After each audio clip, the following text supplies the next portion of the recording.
90s கிட்ஸோட love எல்லாம் ரொம்ப ஸ்பெஷலான லவ். நாம நடந்து போகும்போது சைக்கிள்ல பின்னாடி வந்து பெல் அடிச்சா நமக்காக தான் அடிக்கிறாங்க, இந்த சிக்னல் நமக்கு தான் அப்படின்னு தோணும். வெளியே போகும்போது யார் நம்மள லவ் பண்றாங்களோ அவங்க பேரை சொல்லி அவங்க நண்பர்கள் கூப்பிடுவாங்க. பொண்ணுங்க லவ் பண்ணுவோம், ஆனா சொல்ல மாட்டோம். பசங்களை வந்து சொல்லணும்னு நினைப்போம். ஒரு பொண்ணு போய் டக்குன்னு ப்ரப்போஸ் பண்ணா பசங்க தப்பா நினைச்சுப்பாங்களோன்னு ஒரு பயம். அவன் தான் முதல்ல சொல்லணும்னு தவிப்போட காத்துக்கிட்டு இருப்போம்.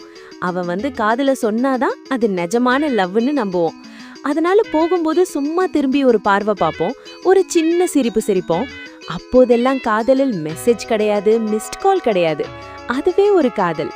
ஆனா அந்த 90s லவ் இப்பவும் மனசுல இருக்கு. 90ஸ்ல சைக்கிள் பெல் அடிச்சதுல இருந்து புக்ஸ் பின்னாடி லெட்டர் வச்சது வரைக்கும் உங்க ஃபர்ஸ்ட் கிரஷ் மொமெண்ட் இருக்கும்ல, அதை இங்க கமெண்ட் பண்ணுங்க. பாப்போம் யாரோட காதல் கதை ரொம்ப சுவாரஸ்யமா இருக்குன்னு.